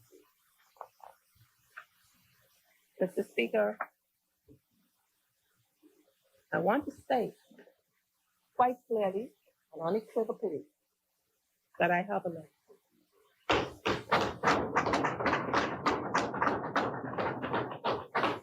And that legacy started when I was 13 years old. And I started jumping in sand pits to the glory of the Bahamas. Mr. Speaker, I competed for the Bahamas from I was 13 until I retired in 1994, just ahead of the Atlanta Olympics. And during that period of time, I competed at the Commonwealth Games. I was the first female to win a medal at that level. And that record, Mr. Speaker, think of it in a context, lasted 24 years.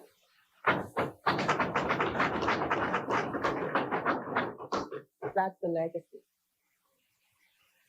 Mr. Speaker, if you think of the countries in the Commonwealth and that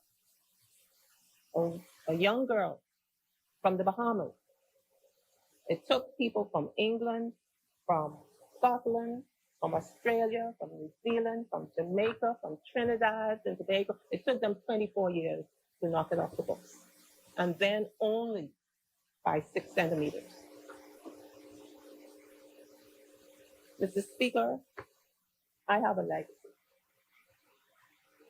What I have done in Foxhill over 4 years, over 4 short years, is a legacy.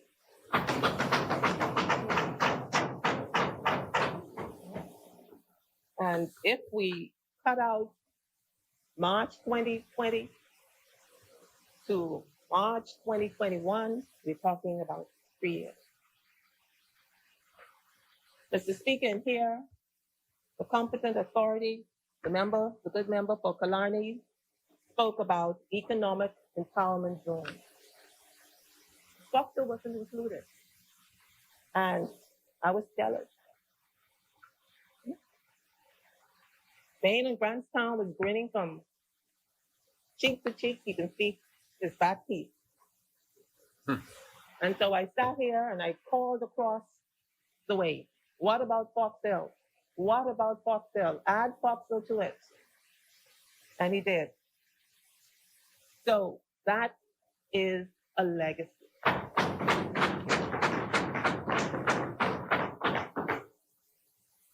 Foxhill, duty-free, VAT-free, all the things you want to do to make your lives easier, to empower. That's what they call economic empowerment zones. You'll be empowered to do whatever it is your heart desires. And Mr. Speaker, when that hurricane hit and people had to be evacuated from Abaco, I said to the board of the Foxhill Community Center, we're opening up. We're taking them in. And at one point, we were as high, I think it's 250 people. And we took excellent care of them. Mr. Speaker, I am so thankful to the people of Foxville, the churches, the schools, people from all walks of life left their homes, left their work to look after these people. Mr. Speaker, North Abaco will know that we took good care of his people. And when the Foxville Community Center was closed and the people were moved to the Queen Elizabeth Sports Center and the Kendall GL Isaacs Gym, they kept calling that they wanted to come back because they were so well taken care of. I am satisfied that I have done my work. Mr. Speaker, usually when I do work of this nature, I am awarded a bronze medal, a silver medal, or I get that gold medal. This time I get to ride up into the sunset. But, Mr. Speaker, I am proud of the work we've done with Doris Johnson Senior High School. Has one of the best boys basketball team in the country. They have won championships here and abroad. And for that, I made sure that they had a day on Royal Caribbean cruise ship in the harbor. And we treated them like the top athletes that they were. They were worthy of that reward. At that time, the cruise ship had committed to, still being worked on, but I'm sure we will get it, that the family of the athlete, the basketball player, who ended the year with the highest grade point average and the best work ethic on a basketball court, that basketball player and his family would be given a cruise on Royal Caribbean Cruise Line. Mr. Speaker, we worked with L.W. Young Junior High School as well. It's not in the Foxville constituency, you know, Mr. Speaker. It's in Marathon. But do the children care? No, they live in Foxville. Mr. Speaker, on the north side of Step Street, it's St. Anne's. Do they care? No, they live in Foxville. So when somebody dies from that area, they tell me you better come to the funeral. If they need something, they come to my office. So I say to St. Anne's often, you owe me one. It is a work that needed to be done, and it was no ways tired. I was no ways tired doing the work. Mr. Speaker, I was always also very proud of the work we did with the Sandlands Primary School. We started a community garden there. We fenced it around, and it should be sufficient to feed the students and to teach them about backyard gardening. I was also pleased to donate to my alma mater, St. Anne's School and St. Anne's Church backyard garden. And it is huge. And down the middle of it, they planted the vegetables in the shape of a cross. So, very pleased at the work we did in Foxville. Mr. Speaker, for we are God's handiwork, created in Christ Jesus to do good works, which God prepared in advance for us to do. And I have done the work. Tree trimming, everybody wants their tree trimmed. The Speaker, I made a point to get up in the bucket truck and assisted in the tree trimming for God's handiwork created in Christ for us to do. Mr. Speaker, it was never on my mind to enter frontline politics. It was not a plan that I had. So I stand in this chamber in no small part due to the persistence of the Right Honorable Hubert A. Ingram. And I thank him for this opportunity because without his persistence, I would not be here. I started the journey to this chamber sometime in December 2011, a few months before the 2012 general election. If I really think about it, Mr. Speaker, I think the journey probably started in 1992. In 1992, I was a sales and marketing manager at Bahamas Copier and Office Products Limited, formerly Xerox Bahamas Limited. My secretary told me that there was a Mr. Ingram on the phone who asked to speak to me. And that distinctive voice that anybody would recognize and many try to imitate said to me, you know, I want to talk to you. I want you to come see me. And so I went to see him at Delburn House, Victoria Avenue. And some years later, my brother Bernard had been an article law student there. And my older brother worked just down the street on Elizabeth Avenue at Panel Kerr Patrick, a chartered accounting firm headed by the late Basil Sands, the father of the member for Elizabeth. And so each morning,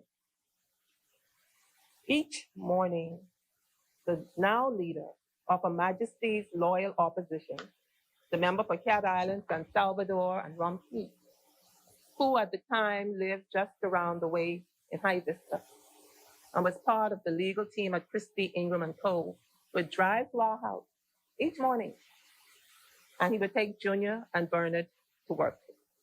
They'd catch a ride with him.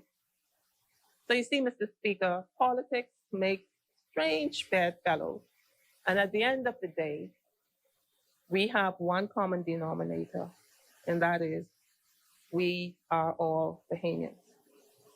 So you see, Mr. Speaker, my dedication to the F&M predates 2012 and 2017, all the way back to 1992. So let's get to that meeting with Mr. Hubert Alexander Ingram, as he was at that time. Summoned me to Delburn House. I had no idea what he wanted. And he gave me his sales pitch. He said, the F&M is going to win the 1992 election, and he wanted me on his team.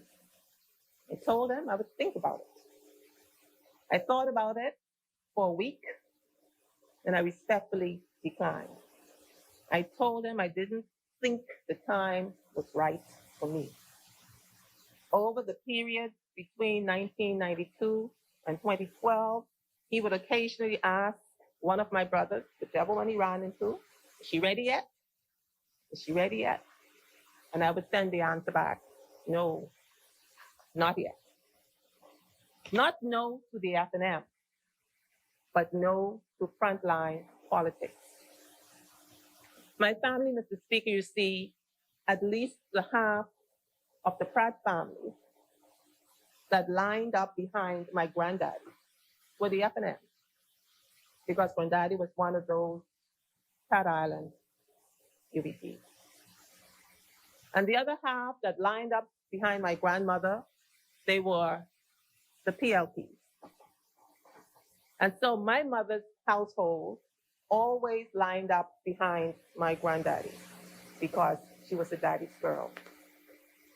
And we supported all F&M candidates for Foxville, including Fred Ramsey, Johnny Ann Dorset, my aunt Melba Pratt, and my cousin Charisma Smith were deep into Johnny Ann Dorset's winning campaign and the campaign that she didn't win in Foxville, and also the syndicate.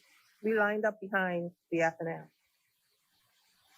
So when that raspy, distinctive voice telephoned me in 2012 and again told me he wanted to speak to me and that I should come to see him, I had an idea this time what the conversation would be about.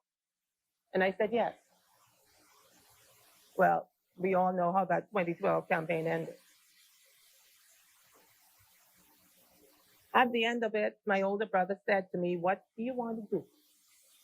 Do you intend to try again in 2017?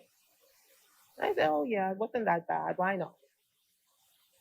So he said, "Well, you better start now." And so from 2012, well, we took 2 weeks to lick our wounds, go through the bad feelings, and we got back on the road 2012. And 5 days a week, Mr. Speaker, 5 days a week, just Prestola Hall, she's a rabid F&M, and we started campaigning 5 days a week from 2012 to 2013. We do it from 11 in the morning until 1 o'clock, but there were people who were home, there were retired people, there were people who had lost their jobs. We campaigned because we intended to win Foxborough.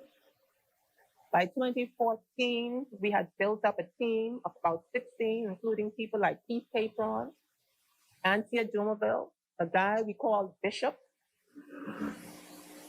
Sharif, and everybody brought one or two, and sometimes there would be 14 of us, all like sardines in my old CRV, as we went from polling division to polling division, because we intended to win Foxborough. Mr. Speaker, by the time we got to 2015 or 2014, we kept picking up more and more people. And in the midst of all this, I was about service to my party.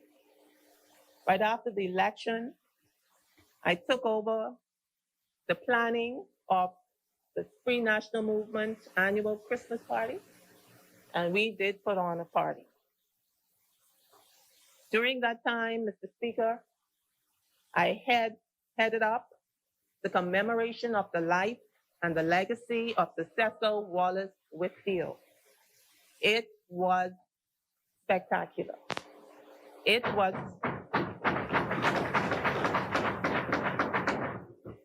so important that the other folks who had not been in the F&M headquarters because of the job that he did since 2004 made it a point that he would not miss talking about the life and legacy of the Cecil Wallace Whitfield.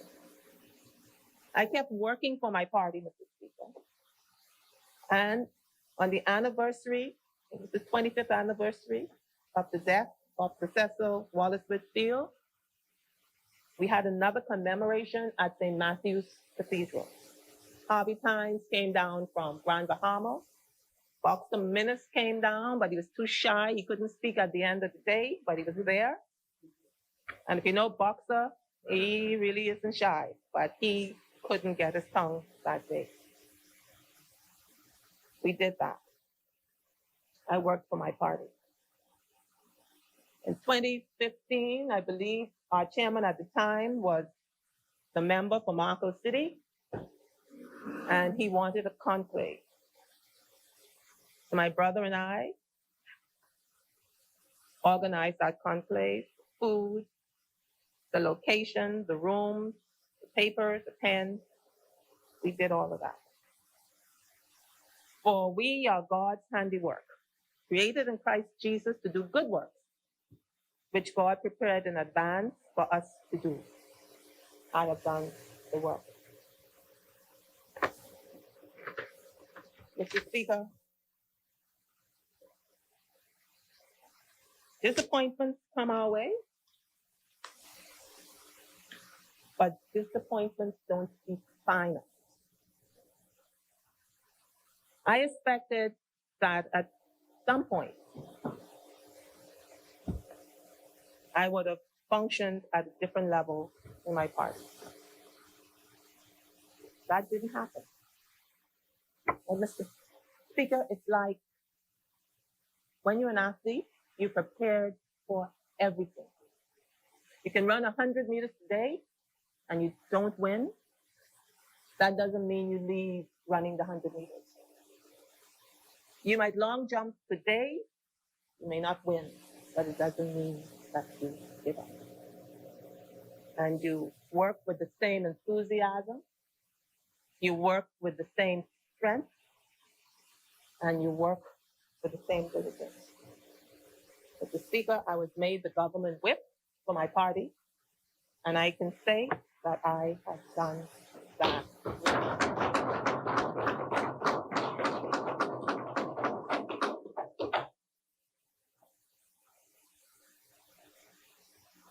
Mr. Speaker,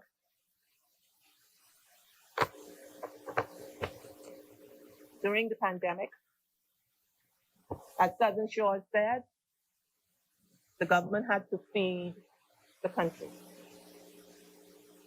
And along with my team in Falkville, we had a rented room that we got for half price.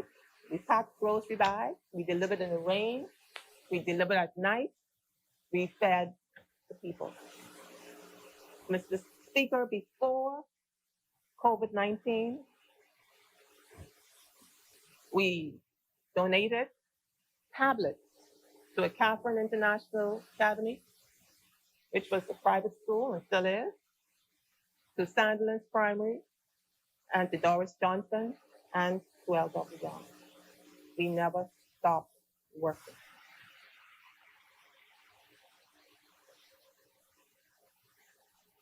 But the good work. The good work. Mr. Speaker, as I leave this place at the end of this session, I feel and I know that I have done a good work. And I've heard often that the work we did, that it was in the work. But Mr. Speaker, I know, you know, and God knows, the work were not in the work. We did the work. Mr. Speaker, there are some things that will not get done during my time here, but they are in the work. We know that Eastwood Park, which didn't get done during the last budgetary period, that's in the work, and it will come.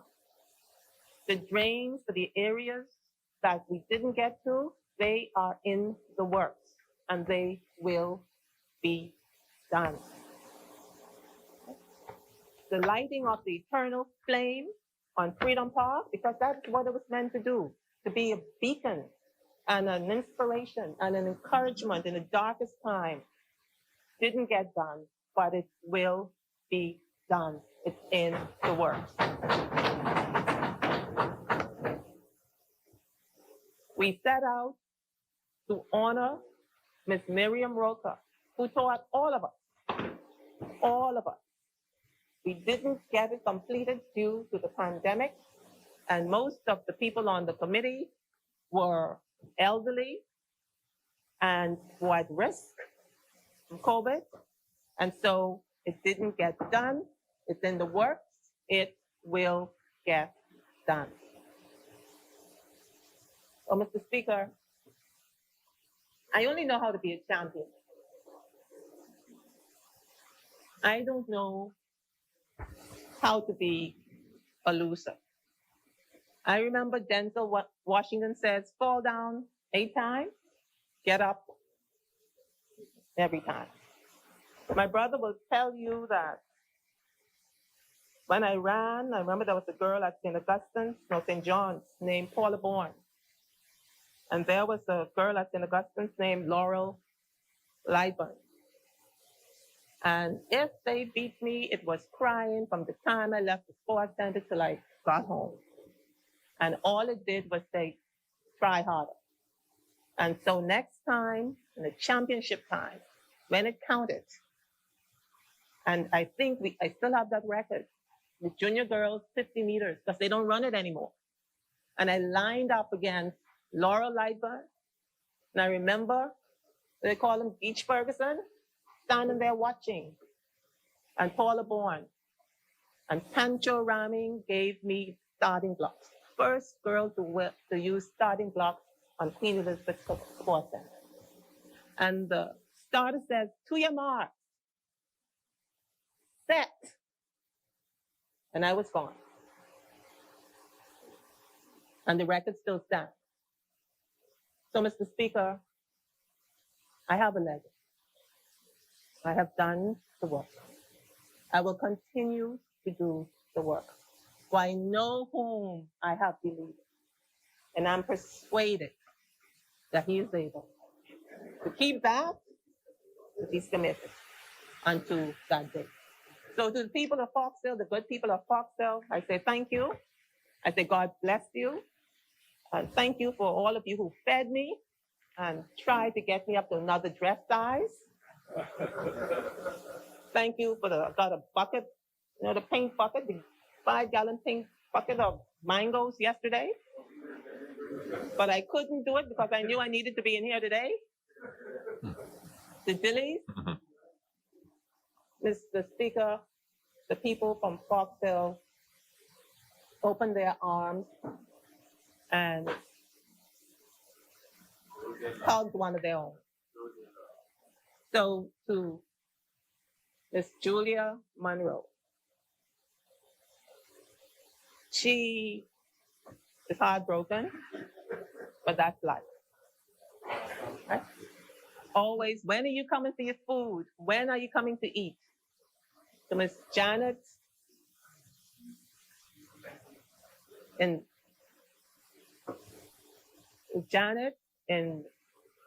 Foxdale, and to all of those that send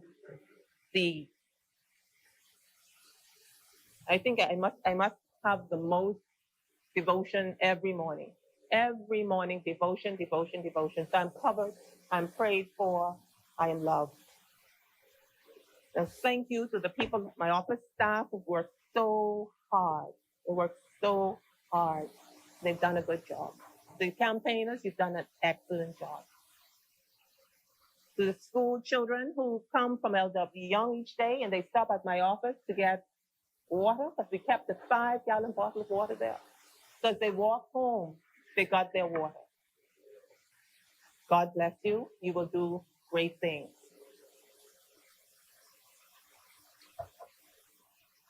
To the member for Killarney, you ratified me among the first ones in 2017. I was the only woman then. And we were called a scrap gang. A scrap gang of losers. A scrap gang of losers. I think everybody in that first ratification ended up in this place.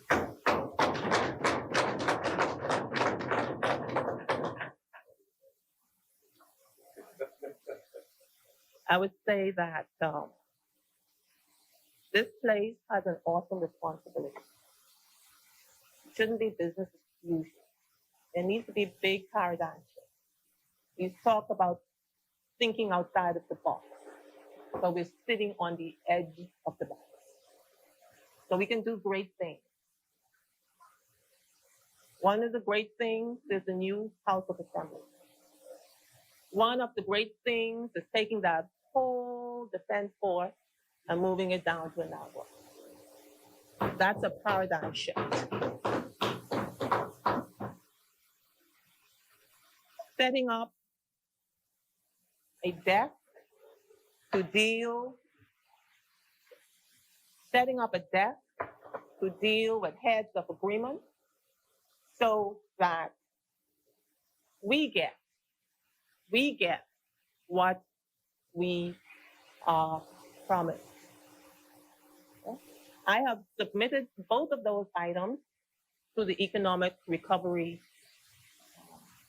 Team Committee. And Mr. Speaker, well thought out.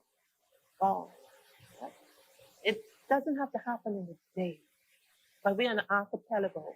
I think of the US. All of their agencies are not in Washington, D.C. Spread out, but 50 some states. What would it do for Inagua to have that down in the southern end of the country? Mr. Speaker, I think about the building of Atlantis and the 3-story parking lot there. Bahamians, plenty of them in that. And I believe that nobody can come here and tell us that we can't do that job. Mr. Speaker, often I've heard as I grew up, we have companies that come in and we want foreign direct investment. We want it, we need it. But they can't always be training us for something. They train who? My grandfather? They train my mom? They're training me? They're going to train my niece Amber when she's come out of college too? We have to be at a point where we say, foreign corporations, your top level people can be Bahamians. And you don't need to have so many people here for 10 and 15 years training Bahamians. Okay? So, Mr. Speaker, we have to do different paradigm shifts. Paradigm shifts. We have at the western end of the island 208 acres that we call Clifton Heritage National Park. 208 acres. It's the only place in the Commonwealth of the Bahamas where you have 3 civilizations, the Lupayans, the African Seals. It is a game changer for what we can do with heritage tourism. I have met with the member for Killarney. I've shown him what the plans are, and he has said, go ahead, but keep us informed. Paradigm shift, Mr. Speaker. So I challenge my colleagues, do something different. It may be risky, but if it works, it will be safe. No shame in failing, but the shame in trying to do that big thing. It has to be a big thing, a big, glorious thing that will catch the imagination of the whole country and say, let's do this thing. Let's have this Bahamas that we know we can have. No place like it. I'm on this select committee with the member of Golden Gate, and we went through Andhra. I've never been to the Tonga Ocean. I've never been to the Great Barrier Reef, the 3rd largest in the world. And coming back, escorted by 10, 12 dolphins. I thought I would jump out of the boat. And I'm sure I would drown, because I don't think I could swim in water deeper than 4 feet. So, Mr. Speaker, I don't need to swim to get to the finish line. So let's think big. Like in the NBA, they say, come big or go home. Take the chance, do it, and do something different for women. Not necessarily me, I'm good. I can do all kinds of stuff. Do something different. Somebody told me, don't talk about this, but I am going to talk about it. We're more than 50% of the population. Do something different. Member for Killarney, member for Cat Island. Do something different. Tokenism, oneism, that's past. It's over, it's done with. Yes, we are not going to agree with you. We're going to be difficult around the table. But just think about this. Think about this. When you have an oyster and there's this beautiful pearl that comes out of it, It's from the irritation in that oyster that you get a pearl. And God made us this way for a reason. He made us this way to irritate you to do the right thing.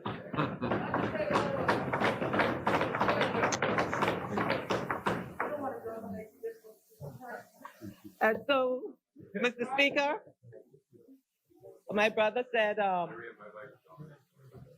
go from cue cards. And at the moment, I'm not looking at any cue cards. And so sometimes, you have to know when to stop. And so I hope with those words that Killarney, that Cat Island and Rum Key in San Salvador, think big, think game changer, think of Amber. I wanted to come home. She finished school. I wanted to come home. I wanted to come home to something that's ground. We deserve it. The payments deserve it. And that is the legacy. I support this budget. The Speaker, Boston.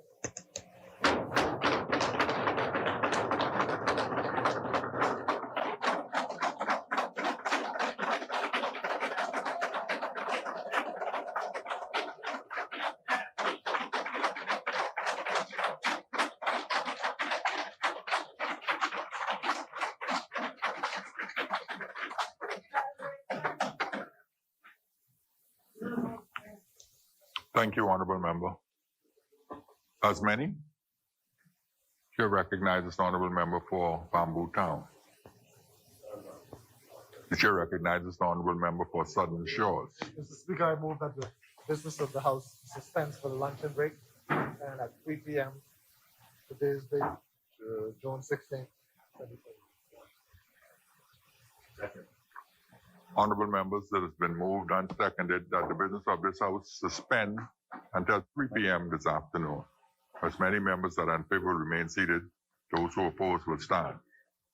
The business of this House stands suspended until 3 p.m. this afternoon. All right.